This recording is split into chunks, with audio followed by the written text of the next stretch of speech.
We've got quite the Piers Morgan panel to look over today, featuring Mehdi Hassan, liberal streamer Destiny, who are going at Dave Smith and Sarah Palin, who of course have Piers on their side as well. So I've lined a few of these clips up for us to look at, and we'll knock them down one by one. It's all about freedom. It's all about not allowing our country to be fundamentally transformed, as Barack Obama had promised he and his ilk that they would do to America. He said that back in 2008.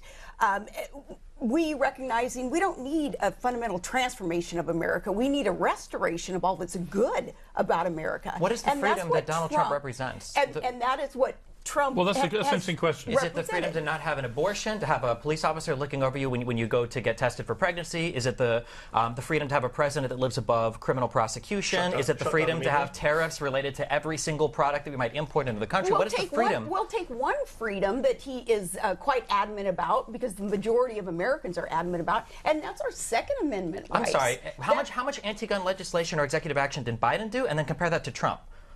Biden did nothing. Trump banned bump stocks, so that's an auto loss for you. Ouch. I mean, I see why so many people thought Palin was a poor pick in 2008. Trump representing freedom is one of the most hilarious things that I have ever heard. Republicans are the ones who want to strip freedoms away. Under Republican rule, you're not free to get an abortion. You're not free to get health care if you're trans. You're not free to read any book in school that they want to ban. You're not free to have media be media and be unfavorable of Trump, or he'll talk about suing to get you off air. You're not free to unionize as a worker. You're not free to be guaranteed health care or Social Security as a senior. And as Destiny said, Trump banned bump stocks. So as to him being this staunch pro-gun freedom guy, is that even that falls apart, because he did more restrictions than the Democrats, who are supposed to be the anti-gun ones. But I digress. Republicans masquerade as the party of freedom, when to them, all they mean is, well, we won't really care if you say the N-word and stuff. Like, that's their freedom. The only person I know who's called Trump Hitler is his running mate, J.D. Vance. And his last general called him a fascist. Oh yeah, his last general, by the way, his top general said he's a fascist. These are the people that have worked the closest to him. His chief of staff says he praised Hitler. Should we go down the list? Well, they didn't praise Hitler. Do you know more about Trump? I know you're friends with him. He said he would like to have had the loyalty of Hitler's generals. That's not true. He said that's not true, Piers. Let's be some facts. He said, quote, he said that or not. Hitler did some good things, is what he said. He denies saying that. Oh, Trump denies it. The Charlottesville rally. How do you know he did? Piers, you trust Donald Trump over General John Kelly. Just say that to the world. I want to hear you say it. Possibly on that, Not possibly, do you? Yes or no? It's been denied. So by other people who were in the room. Lies other in people every breath. Other people. I don't dispute that he has a problem with the truth. but I would say that other people who were in the room at the time say he never said it. So let's just be clear. All of the top generals and military people who worked with him: Mark Milley, John Kelly, Jim Mattis, H.R. McMaster. They're all fired, Mark right? Esper. None of them were fired, actually. No, McMaster quit. Mattis quit.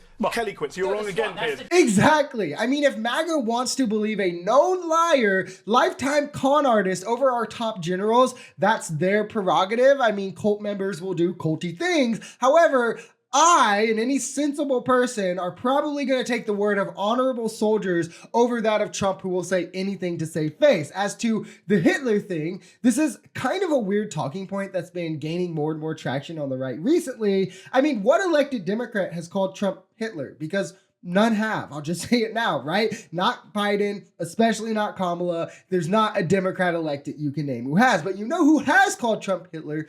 J.D. Vance. You know who calls him a fascist? His top generals. People who were previously in his administration, a Republican administration. The people who are framing him in this way, in this light, are those closest to him, who know him the best, and who have worked under his Republican administration. Those who quit, who were not fired, are not career politicians, and have no reason to lie. Many of them are Republicans to the extent that they are political. Trying to frame this to like blame Democrats for it is just because they think it makes it easier to defend, because you can't counter the fact that those working closest to him think that he's a fascist or admit that he's praised Hitler behind closed doors. On the other hand, you have Trump, who calls Kamala a Marxist, a communist, a fascist, a criminal, and all these things literally just because they're buzzwords his base eats up. He probably doesn't even know what half the words mean. I doubt he could define things like communism, but he's doing exactly what MAGA pretends that Democrats do, yet they don't care at all when he actually does it. Is that every single person is lying, but not Trump. This is the time that he's telling the truth. This is the game that's played. Hang on, but Destiny, what you...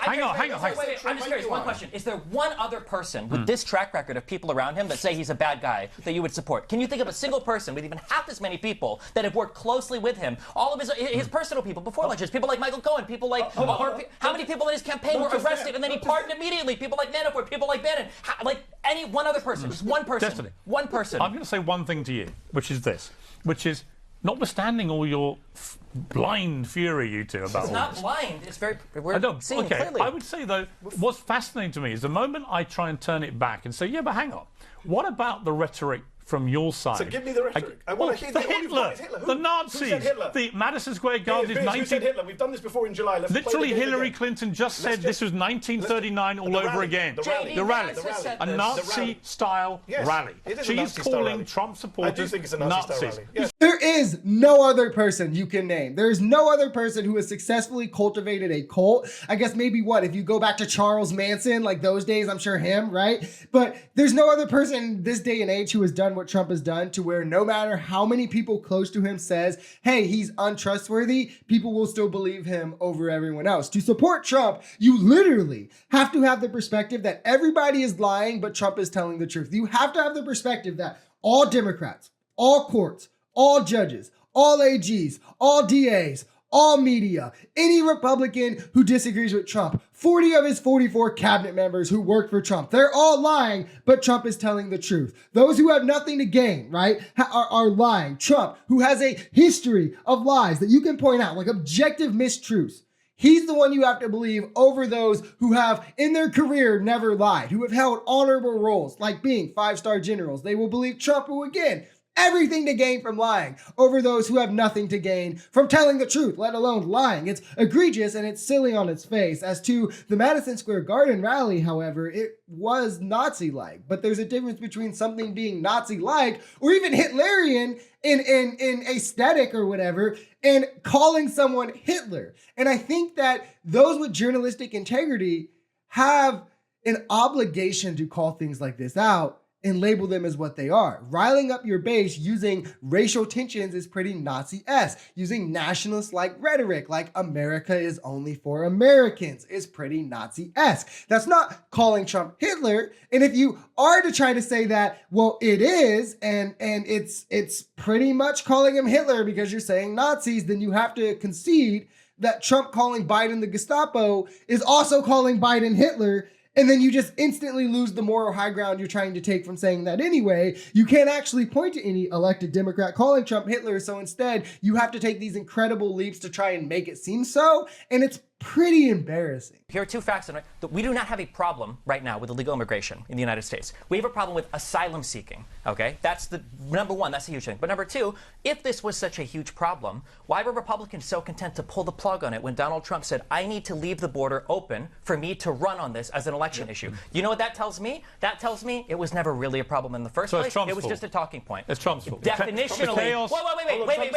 I gotta hear this. Trump said Do you understand? Do you agree that Donald Trump was the one that told them to pull the plug on the bill? He said so. Well, I don't think... Wait, do you agree that Donald Trump told them, do not vote yes on I this can bill? try and answer. Okay. I don't think he should have been active in getting that bill pulled, because it would have helped. This part was very wonderfully put by Destiny. I think he strikes to a lot of things that a lot of people overlook. The problem with our border pertains to asylum, right? It's not massive swarms of people just flooding in and invading our country illegally. It's the asylum system. Most undocumented immigrants are visa overstays. That's very important context to add into this conversation. Another large portion are those seeking asylum that are waiting for their claims to be processed. So if we were to revamp these two systems, have enough lawyers, have enough asylum judges to where these things don't get backlogged the way they do, where visas can be easily renewed, we would see the numbers cut massively. That would massively cut the undocumented immigrant problem way more than building a wall that historically has never stemmed immigration anyway. But mix that with something no Republican wants to talk about,